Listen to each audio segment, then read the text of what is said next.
The Federal Reserve rolls out its sixth interest rate hike this year. What's coming next? NTD's Iris Tao has more on what the Fed and the White House are saying about the economy. Another aggressive hike. The Federal Reserve on Wednesday announced a fourth straight rate hike of 0.75 percentage point, bringing rates to a level unseen since 2008. Its goal is to tame the white-hot inflation, but as a direct impact on Americans' wallets, it'll make it even more expensive to get a mortgage and pay off credit card debt. Here's Fed Chair Jerome Powell talking about it today. The Fed's monetary policy actions are guided by our mandate to promote maximum employment and stable prices for the American people. My colleagues and I are acutely aware that high inflation imposes significant hardship.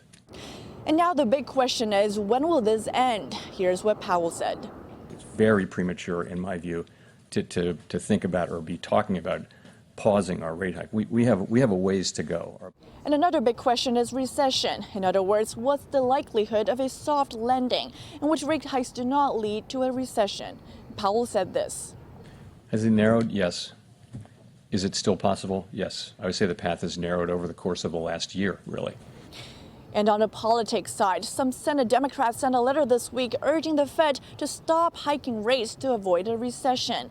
And Republicans taking aim at Biden, with Senator Marsha Blackburn calling today's Fed announcement further proof of the consequences of socialism via Biden spending.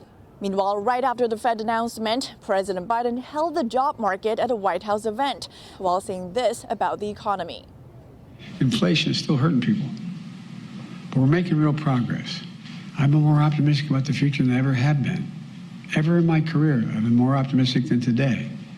And as midterms approach, the White House is increasingly shifting its focus to touting its economic policies and attacking Republicans. Biden's giving a primetime speech tonight. The White House says he'll call out MAGA Republicans as a threat to democracy. Reporting from the White House, Iris Tao, NTD News. President Biden is again taking issue with big oil companies, floating a new tax that will threaten their bottom lines. Is more taxing the answer amidst record high inflation? Grover Norquist is president of Americans for Tax Reform, and we're happy to have him on to discuss. Grover Norquist, thank you so much for joining us. Absolutely. Grover, President Biden accuses oil and gas companies of what he's calling war profiteering as they post record profits. The president has floated the idea of new taxes on oil companies. What's your reaction to those? The president is looking at having caused a very bad election for his own party. He has created inflation from almost nothing up to 8-9%. He is flailing around trying to blame somebody else. He announced it was his intention to shut down oil production and fracking and new exploration, all things which raise the cost of energy, raise the cost of gasoline, make it expensive at the pump. His entire presidency has been aimed at making gasoline too expensive for people. And then he turns around and blames Putin or oil companies, which are struggling under his regulations and his taxes. If you want to reduce the price of gasoline at the pump, reduce those state and federal taxes, which are higher than any profits any company makes. Speaking of taxes, starting this year, some provisions of the TCJA Trump-era tax cuts will expire, which may have a significant impact on corporate investment decisions. One of them, the 100% bonus depreciation for businesses. There's also a switch to 5-year amortization of R&D expenses. Do you expect Congress to extend these provisions or make them permanent? I think it's very possible that we will extend expensing and everything that moves towards expensing. This is actually one of the good pro-growth policies that in the past the Democrats have supported under John F. Kennedy, under Reagan, the Democrats endorsed expensing. Of all the things in the Republican tax cut that might be continued if the Democrats want to do something good for growth, that might happen. Grover, how will the elections affect the fate of Trump's tax cuts and the overall direction of the economy? Sure. Well, you can look at this. You go back to when Clinton was elected, spent too much, taxed too much, lost the House and Senate. The Republicans stripped most of his new spending out. Then you had Obama. He got elected with Congress, and he spent too much and taxed too much. And then the Republicans insisted on making the Bush tax cuts completely extended for 2 years, and then 85% of them made permanent after 2 years. So I think you may see something very much like that, where the Republicans say, the economy has been so damaged by you that let's extend these tax cuts. Remember, most of this tax cut goes to middle-income people, the child tax credit, lower rates. And I know that Biden likes to say that's not who's hit, but if he allows those to lapse, the American people will see exactly who was benefited by the Republican tax cuts. And if the president vetoes fixing that, a much smarter politician than Biden, Obama, decided to extend it for 2 years, thinking, well, maybe we'll win and we can kill it then. But then he had to extend it, at least 85% of it, permanently into the future. I think something very much like that will happen. It's possible that Biden will lash out because, he doesn't quite understand economics very well, and he's not going to be in president for very long. But very likely that the important pro-growth parts will be continued because they're so important. Now, with the Fed appearing to prepare for another rate hike of 75 basis points, what will higher taxes mixed with rising interest rates or a rising interest rate environment potentially mean?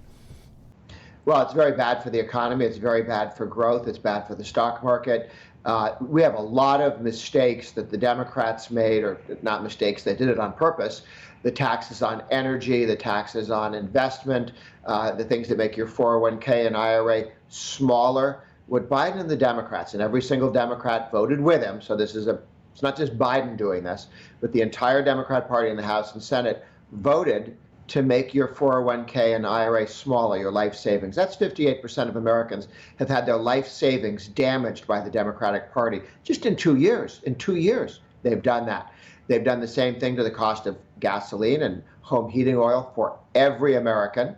Biden likes to say he's only going to, tax rich people, but he raises the cost of gasoline, and he's not an idiot. He knows that every American drives and needs to heat their house and have air conditioning in the summer. And so the taxes that the Democrats and Biden have put in hit everyone, and those are going to get worse and worse as his regulations, his bans and regulation of fracking, his effort to not allow new refineries or pipelines. All of these are designed to raise the cost of gasoline, home heating oil, natural gas, and they are succeeding. They're doing exactly what Biden wanted to do, which was price that out of the range of average Americans' ability to pay for it. Grover Norquist, thank you so much for joining us. Good to be with you. Pennsylvania's Supreme Court is ordering counties not to count ballots that come in undated or ballots with incorrectly dated envelopes. The order applies to the upcoming November 8th elections. The court's order is in response to national and state Republican groups who recently filed a lawsuit. The suit sought to block undated mail-in ballots and absentee ballots from being counted, even if they are received on time. Court justices are split 3-3 on the legality of counting these ballots. The law protects an individual's right to vote despite unimportant clerical errors or omissions in the paperwork. The Pennsylvania County Boards of Elections have been ordered by the court to separate and preserve the faulty ballots. The Biden administration's head of cybersecurity is commenting on the security of the upcoming midterm elections. During a talk on Tuesday, she warned the American public. There are going to be errors, there are going to be glitches. That happens in every election. But that's why there are multiple layers of security controls and resilience built into the system. And so to the media, I would really like to ask for everybody's help, because these things are going to happen. And we can't, that somebody will forget their key to the polling place, a water pipe will burst. These are normal things. They're not nefarious. And I think it's super important. Jen Easterly is the director of the Cybersecurity and Infrastructure Security under President Biden. During the talk, she also commented that her agency is not an intel agency or a law enforcement agency, and that they do not censor information. The CISA director said her agency saw no credible or specific information about efforts to disrupt or compromise election infrastructure this year. But she did add that she is concerned about foreign adversaries sowing discord among the American people and trying to undermine confidence in election integrity. Illegal immigration is one of the top issues voters throughout the country are concerned about heading into this year's midterm elections. With tens of thousands of Americans dying from drugs coming through the southern border, this issue has come to the forefront of American politics. Dan Stein is the president of Federation for American Immigration Reform, and we recently sat down with Mr. Stein to assess. Here's a look. Dan Stein, thank you so much for joining us. Glad to be with you. Dan, your organization, FAIR, has just released a report showing that 5.5 million illegal aliens have entered the United States illegally since Biden took office. If you could, tell us how you guys got to this number. It's pretty straightforward, actually, because when the administration came in, they dismantled certain policies and began paroling in aliens who show up at the border, turn themselves in. That number's 2.7 million. And then there are typical projections that are confirmed by census data of people who just run around. They call them gotaways, who enter without inspection and then disappear, at over 1 million. And so for fiscal year 2022, we're looking at a certain very defined percentage. And if you look at the entire period, it's about 5.5 million since Biden took office. And we project that cost right now, $20 billion to taxpayers, well over $100 billion over a lifetime. Dan, if you could tell us, what do you think are the main driving factor to this rapid surge? Well, right now there's about 2.5 billion people around the world who want to move, and they tend to want to come to a small handful of countries, mostly in the West, not entirely. At any given point in time, there's about 275, 300 million people who are moving or migrating, trying to get between countries. So the first figure is the people who want to move. The second figure is the people who are actually on the move. And when the Biden administration came in, they ignored every lesson of history, every lesson Joe Biden would have learned in decades in the Senate or as vice president, and he dismantled proven deterrence strategies on the borders.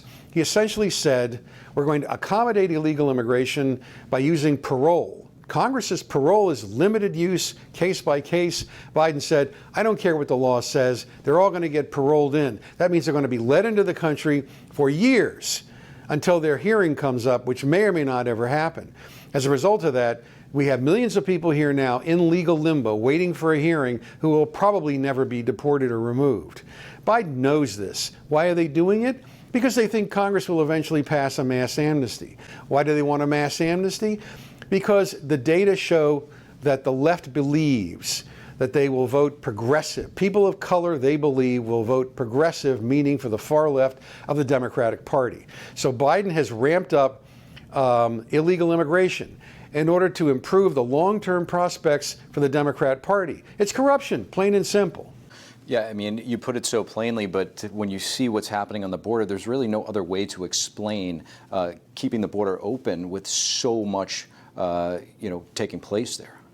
Well, you have to credit governors like Abbott, DeSantis, who have been courageous enough to keep this on the front burner for the public's attention by busing aliens into these blue states and the so-called sanctuary states.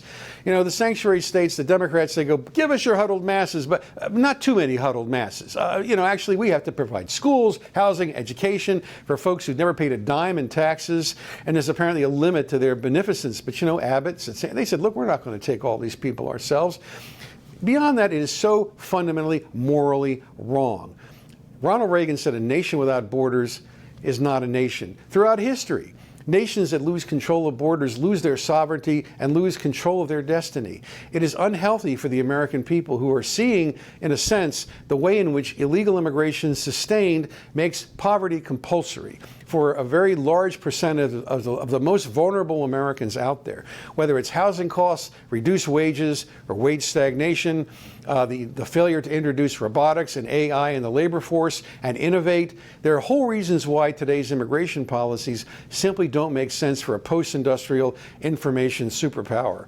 And you look at it, China, lots of problems in China, obviously, like freedom, not there. But At a certain level, they are competing with the United States in innovation and in say, the export of drones, and frankly, even in terms of trading partners with almost no immigration. 0.1% of the Chinese population is foreign-born.